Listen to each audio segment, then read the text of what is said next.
Sejam muito bem-vindos, amados meus, aqui a mais uma aula, né? Agora, nós estamos no seu edital no título Movimentos de Resistência à Ditadura.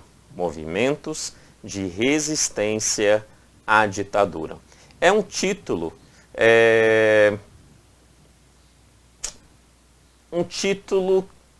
ao meu ver, altamente político.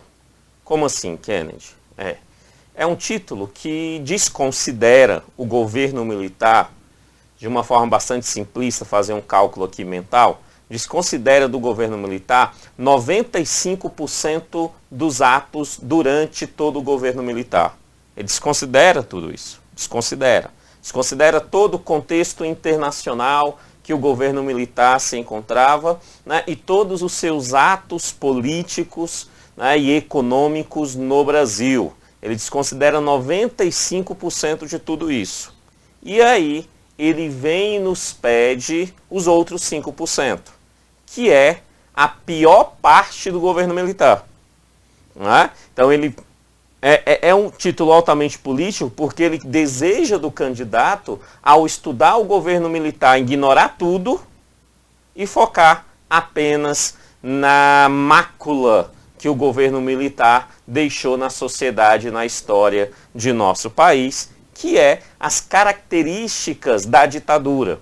Né? O porquê que o governo militar foi uma ditadura? Entre diversos fatores, os atos, né, ali de censura e violência contra pessoas. Esses atos é o que o examinador nos quer quando ele pede sobre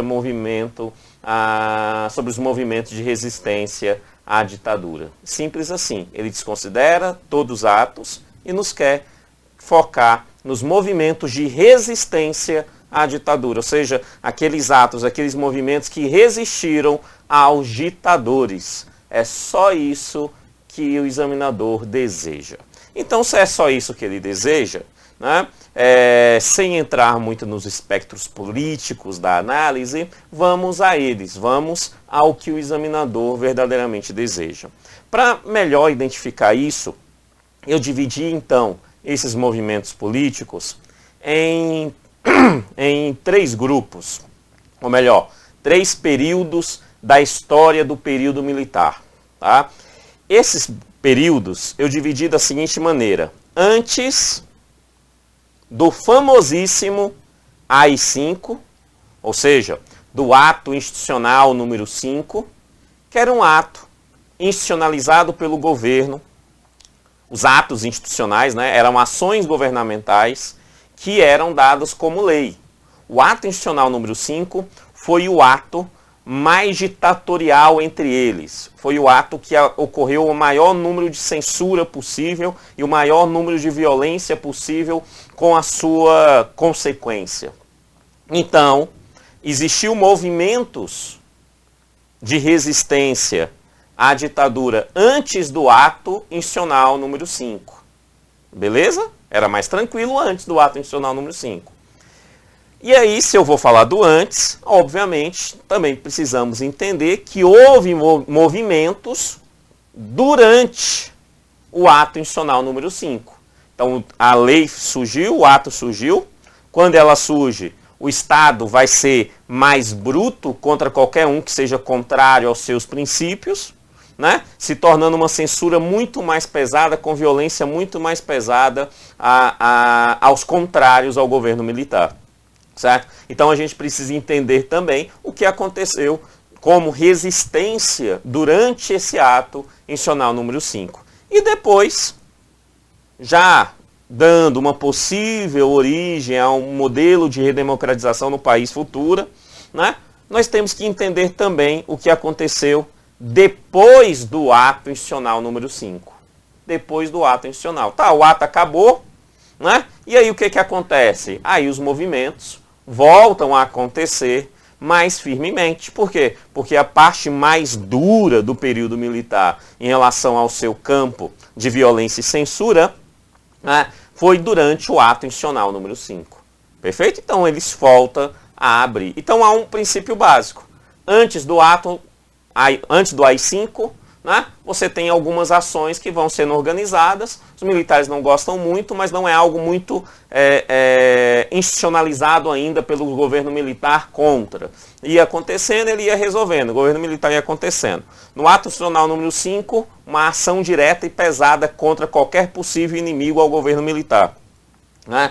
Pós o ato institucional número 5, o povo fica mais de boa em relação a isso e aí volta a ter ações, então, movimentos contrários a isso. E para finalizar, então, o nosso contexto dentro desse campo histórico, é necessário a gente entender, de alguma forma, a mentalidade das pessoas durante todo esse período e como que essa mentalidade se forma, que vai dar origem depois, né, ao campo mental da democracia e a redemocratização de nosso país, que vai ser o nosso último título, então, que são os fundamentos ideológicos, né, para o movimento de reabertura da democracia. Beleza? Mas, antes de ir para os fundamentos, vamos então entender esses atos. De boa. Vamos começar com antes do ato institucional número 5. 64, sabemos, inicia o governo militar, né, inicia o governo militar. Quando inicia o governo militar, né, você tem, então, algumas ações contrárias a elas. Logo no início nós temos um movimento interessante, que aconteceu em 1965, que alguns intelectuais, né, intelectuais mais no campo marxista das coisas, e eu vou explicar isso mais para frente no último fundamento, né? No campo marxista das coisas, então você tem alguns intelectuais, e esses intelectuais aproveitam um evento internacional que estava acontecendo no Rio de Janeiro, na frente do Hotel Glória, no Rio de Janeiro, né?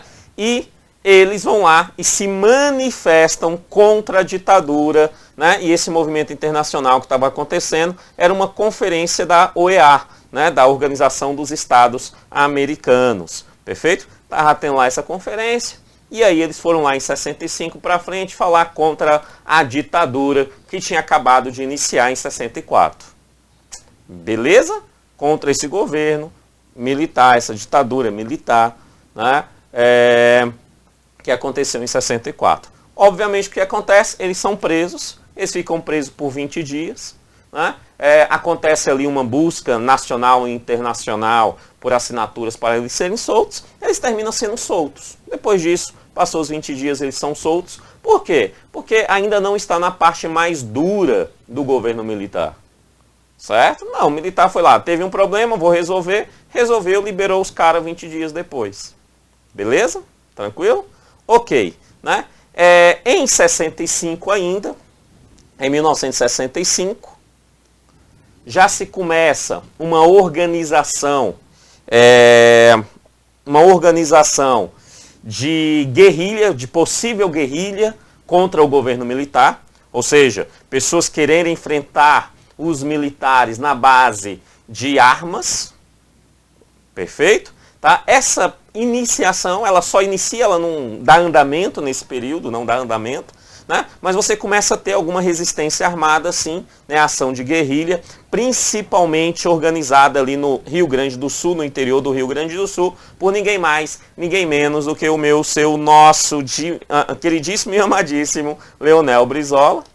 O Leonel Brizola, ele termina meio que organizando esse processo de guerrilha, né? Lembra que o Leonel era brother do Jango, ele não queria que o Jango saísse do poder, né, do João Goulart, e aí ele vai lá e fala, não, vou dar apoio aqui para você ficar. O Jango não quis ficar, o João Goulart não quis ficar, vazou, ele falou, então vamos tentar fazer uma guerrilha aqui, tal. Só que não deu muito certo, foi facilmente dominado, né? Mas nada aconteceu fortemente contra o Leonel Brizola ainda não. Ou seja, o governo militar ainda não estava com as suas ações ditatoriais altamente fortes ainda. Beleza? Tá. Em 1966 a 68, né, os estudantes começam a agir, principalmente a UNE, né, a UNE começa a se movimentar, a UNE também de uma origem mais intelectual, mais marxista, né, ela começa a se movimentar contra o governo militar, né? Alguns vão dizer que a UNE é a resposta da classe média ao governo militar, né? Sim, a maioria dos estudantes eram de classe média, eu não consigo ver exatamente como uma resposta da classe média, porque eram pessoas que estudavam, mas ainda não produziam economicamente, né? Então, mas, cair para a prova, não, a UNE como representante da classe média, ok, né? Ok, de boa, sem maiores problemas para fins de prova. A UNE, então, ela vai fazer algumas manifestações estudantis contra o governo, ali entre 1966 e 68, sendo que a mais considerável de todas vai acontecer em 1968, que foi a passeata dos 100 mil. Né? A passeata dos 100 mil, uma passeata gigante, né, de estudantes e outros, mas organizados pelos estudantes, contra o governo militar. Tá? Contra principalmente, não necessariamente no primeiro momento contra o governo militar, mas principalmente contra as ações econômicas do governo militar. Como que ele estava trabalhando as questões econômicas, né, ali a economia do governo militar e obviamente depois termina ampliando para outros campos de análises, ok? Então você tem estudantes na parada, UNE atuando também como esse movimento. Em 67, né, você tem uma organização de guerrilha mais forte. Lembra que a primeira foi em 65, ainda com o Leonel Brizola, que não deu muito certo, lá no Rio Grande do Sul. Mas em 67, a galera desce, né, para a região do Pará, mais especificamente para a região do Araguaia, no Pará, né, criando ali, em 67, os primeiros estudos, as primeiras formações para a organização de guerrilha, nesse primeiro momento, de guerrilha rural. Quem organiza esse campo dessa guerrilha em 67 vai ser o PCdoB, né, o Partido Comunista do Brasil. Só o nome já diz então qual é o viés político do partido. Era também um partido mais marxista. Amados, apesar do examinador não entrar no mérito pelo título, eu vou entrar. Não podemos esquecer que nós estamos em plena Guerra Fria. Todo governo militar está em plena Guerra Fria.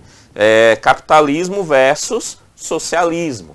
Perfeito? Então, aqui você tem uma manifestação e são guerrilhas. Pessoas que querem pegar em armas para se manifestar contra o Estado. Inclusive, aqui já começa, né, ter ali algumas ações de guerrilha, pequenas ações de guerrilha, mas só irão se destacar mais fortemente, crescer mais fortemente durante o AI-5. Durante o período AI-5, aí eles crescem, porque aqui eles estão ainda no campo da formação. Vamos aprender a ser guerrilheiros.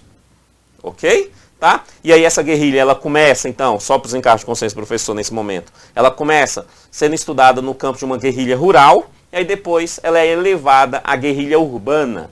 Né? Mas isso vai acontecendo. Ok. E em 68, influenciado por todos esses outros elementos contrários aí ao governo brasileiro, né? A ditadura entre os estudantes, a própria perspectiva da construção da guerrilha, entre outras coisas, a manifestação dos intelectuais em 65, aí chega a vez dos operários sindicalistas. Né? O examinador vai falar operários, ele pode falar sindicalistas, né? Mas eu gosto mais da expressão operários sindicalistas, porque nem todo operário é sindicalista. E esses atos são atos de operários sindicalistas. Tá? Então o que vai acontecer esses operários, em 1968, os operários vão fazer ali as primeiras greves durante o governo militar. Em 68, eles fazem greve. Greve em 68. Beleza? Ou seja, durante esse período, os movimentos ainda tinham voz social. Só que acontecia o seguinte, eles iam, faziam suas ações, o governo militar não gostava delas, reagia a essas ações ocasionadas ali por campos da sociedade brasileira. Simples, bem simples. Beleza? Só que chega em 1968, o governo militar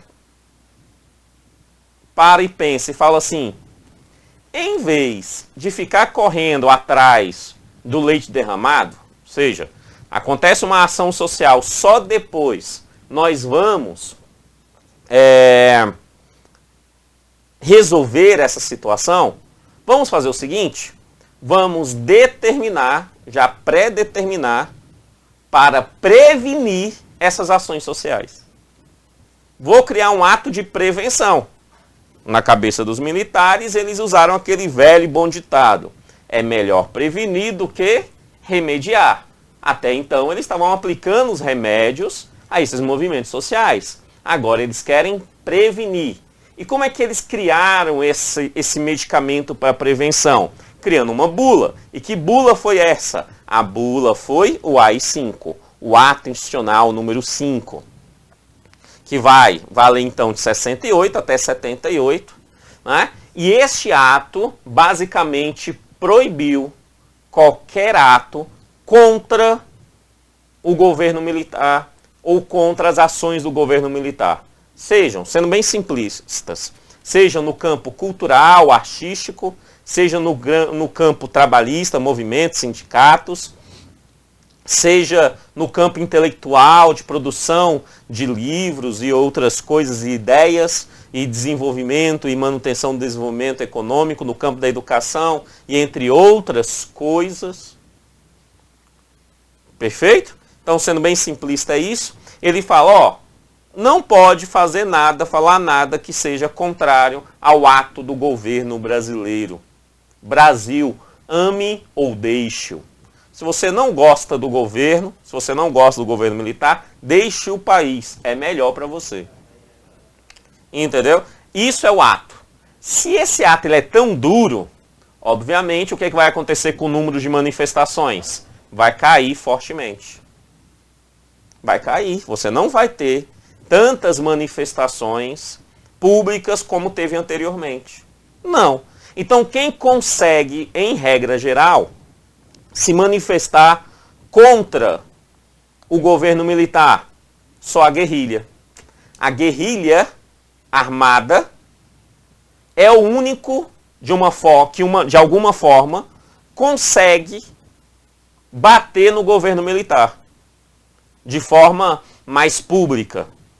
Eu não estou dizendo que os artistas, a cultura, os intelectuais ficaram em silêncio durante esse período, porque eles não ficaram. Mas eles falavam para grupos específicos, grupos fechados. E ainda não havia manifestações públicas sobre elas. As manifestações públicas durante o AI-5 partiu da guerrilha, seja a guerrilha urbana ou seja a guerrilha rural.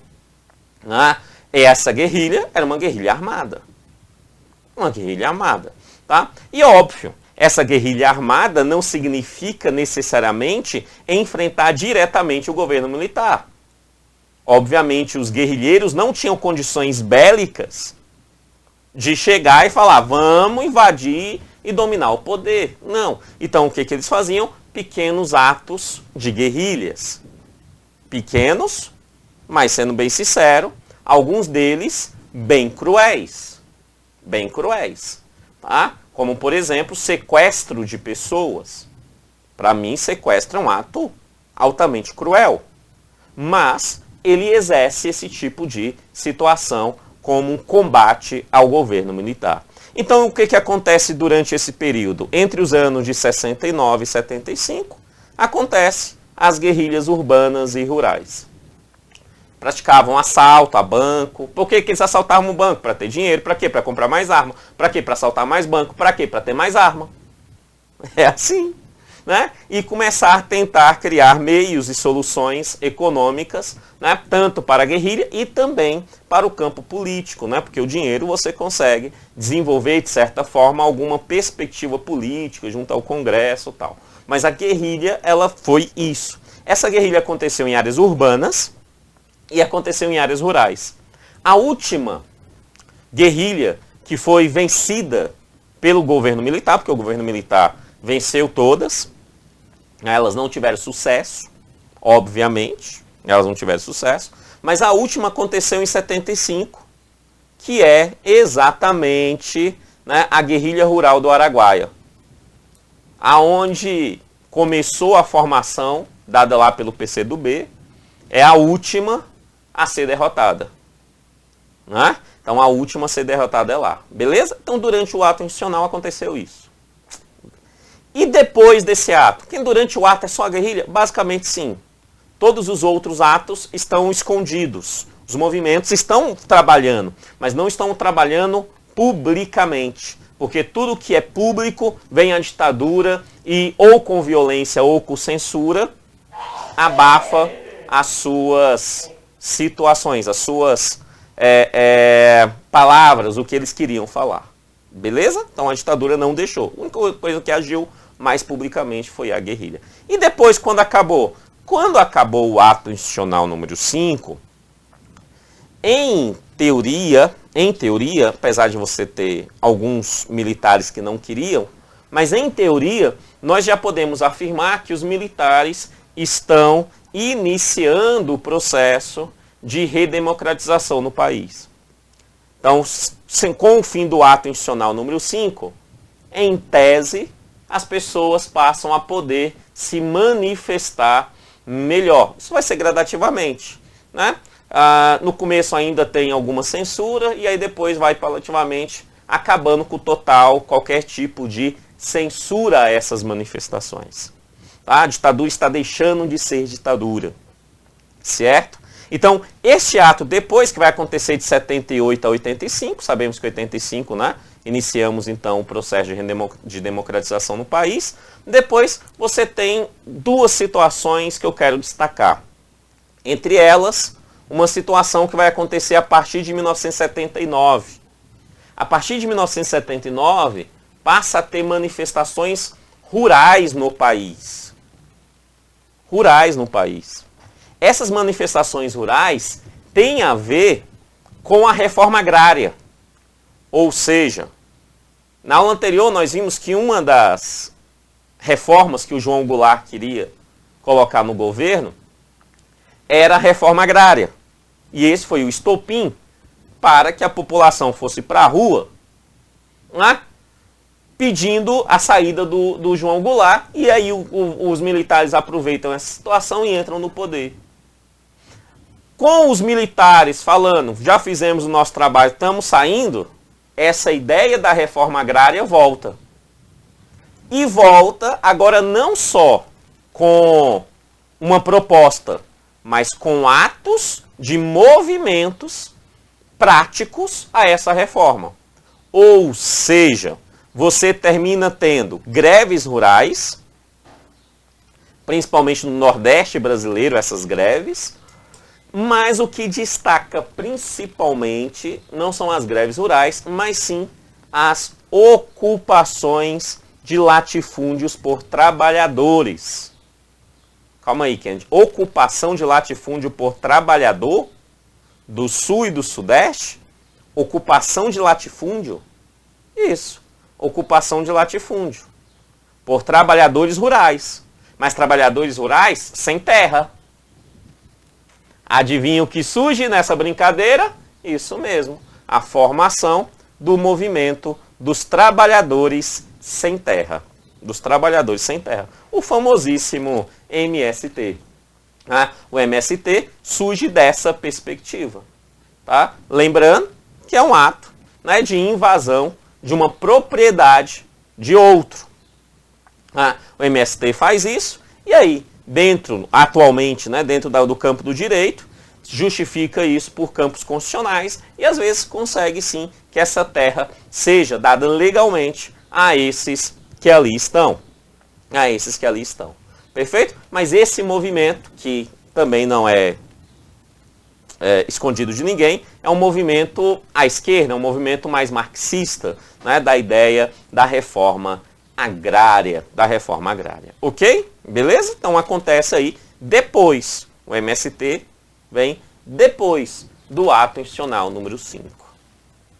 Okay? E a última análise, que eu vou falar dela melhor, um pouquinho melhor na próxima aula, mas eu preciso apresentar ela aqui, é que já no finalzinho do governo militar, já não tem mais nenhum tipo de censura nem nada, né?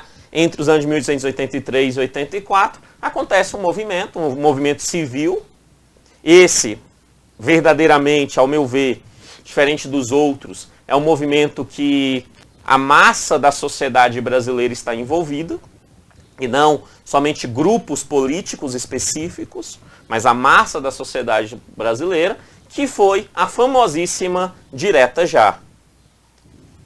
Eu sei que não é estranho esse termo para você. Direta Já foi esse movimento social que queria o quê?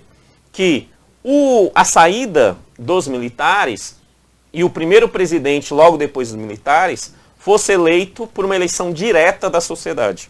Ou seja, vamos abrir as urnas e o povo vai lá e vota. O povo vai lá e vota. É isso que eles queriam na Direta Já. Os militares não aceitaram, o Congresso também não aceitou, houve todo o conflito social, né, os méritos ali em relação às questões do pedido da sociedade e o Congresso Nacional não apoiando, e aí teve, né, uma eleição indireta no Congresso. Traduzindo, a eleição indireta no Congresso vai eleger ali, né, o Tancredo, e dentro desse processo você tem então que as Diretas Já não alcançaram seu objetivo. Perfeito? A primeira eleição pós-governo militar do primeiro presidente civil vai ser uma eleição indireta durante esse âmbito. Beleza, esses são os movimentos. Esses são os movimentos. Mas eu gosto, e por desencargo de consciência e por construções que o examinador pode fazer na prova, eu gosto de demonstrar algumas coisas. Entre essas, eu gosto de demonstrar os fundamentos ideológicos que está na cabeça dessas pessoas. Os fundamentos ideológicos têm dois grupos, então, que terminam se desenvolvendo no campo brasileiro, na mentalidade brasileira, sobre a função de um Estado, a função de um governo e a relação dessa sociedade com esse Estado e desse governo e entre si. Esses fundamentos ideológicos eu dividi em dois grupos para ser bem didático. O primeiro são os fundamentos marxistas, que vai ser a linha condutora da maioria dessas ações contrárias ao governo militar. Esses fundamentos marxistas têm dois campos de desenvolvimento intelectual, cultural. Nesses dois campos principais, esses dois campos principais, um é o campo intelectual da coisa, que vai acontecer nas universidades, e dessas universidades termina sendo levado para outros campos, principalmente para o campo cultural, artístico, que tem grande influência sobre a perspectiva da sociedade na sua visão de sociedade. Então, esse marxismo, ele termina crescendo fortemente nas universidades, tá? Fortemente. Não é a única coisa que acontece nas universidades, mas é um campo, sim, de concentração da perspectiva marxista das coisas. Né? E depois, né, você vai ter, indo mais para a base da sociedade, para a população de base, indo uma ideia mais para os pobres, né, das sociedades, algo que vai surgir dentro de algumas pessoas dentro da Igreja Católica, né, que vai ser a teologia da libertação. A teologia da libertação vai ter ali esse trabalho, né, Frei Beto, entre outros, vai levar uma ideia mais marxista para dentro da Igreja Católica, que obviamente não vai disseminar nos fundamentos doutrinais da Igreja. Ele não fundamenta, ele fica às margens da Igreja, mas como a sociedade é muito grande e eles são membros da Igreja, eles terminam conseguindo colocar isso no campo da sociedade. Isso a gente chama de teologia da libertação, que vai institucionalizar algo muito conhecido, que são as comunidades eclesiais de base. Comunidades eclesiais de base, Kennedy, são as pastorais sociais, muitas delas, não todas, mas muitas delas. A primeira, por exemplo, que aqui veio, a pastoral relacionada ao trabalho rural, a pastoral do campo, trabalho rural, né? Que é uma pastoral da terra, que é uma pastoral que vai dar uma origem meio que intelectualizada nas coisas para o movimento dos sem terras, por exemplo. Tá? Tem outras pastorais que vão sendo crescendo aqui dentro dessa comunidade eclesial de base, né? Pastoral carcerária, pastoral indígena e outras que posteriori vai sendo desenvolvida. Tá? Mas no primeiro momento é uma base muito importante no campo ideológico. Inclusive isso aqui vai também ser desenvolvido de certa forma no campo cultural brasileiro, no campo artístico brasileiro. Né? Muitas ações artísticas também terminam levando essa perspectiva trazida da teologia da libertação, que é uma teologia marxista, digamos assim. Beleza? Esse é o campo marxista da coisa, que está crescendo no Brasil, cresce bastante durante esse período militar escondido, e aí depois o governo militar, ele vem com tudo que ele desenvolveu e joga no nosso meio. Né? Mas ao mesmo tempo, a sociedade brasileira sofre outra influência, que são as influências liberais. Né? As influências liberais, não marxistas, mas liberais. Essas influências liberais veio exatamente por conta da Guerra Fria, né? E dentro desse campo da Guerra Fria, os Estados Unidos faz de tudo para convencer o planeta Terra que o capitalismo é a melhor coisa do mundo. E qual é a estratégia dos Estados Unidos? A estratégia é uma estratégia cultural, hollywoodiana, Hollywood. Produção de filmes, de gibis, de personagens, de super-heróis, que quer demonstrar para o mundo o que um país capitalista é capaz no desenvolvimento social, pessoas com qualidade de vida, aquele negócio todo. Perfeito? Tá? Então, dentro desse mérito, dentro dessa ação, você termina tendo uma forte influência cultural estadunidense no Brasil, que vai gerar, então, uma ideia do capitalismo e da liberdade civil e econômica em nosso país, no campo da sociedade. Tanto isso é verdade, essa perspectiva, que na primeira eleição direta do Brasil, quem é eleito lá na frente é o Fernando Collor de Mello contra Luiz Inácio Lula da Silva.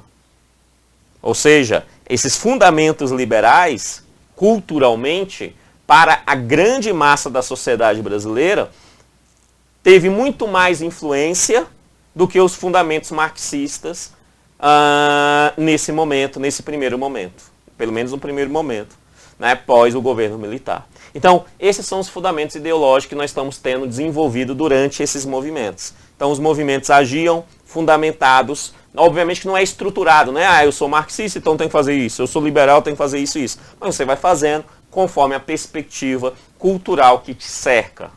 E é isso, os movimentos, né, de conflito, de combate à ditadura militar brasileira. Né? Então é isso, amados. Fico por aqui. Até a próxima aula. A gente vai falar então aí da redemocratização, né, do fim dessa ditadura. Valeu e até lá. Tchau, tchau.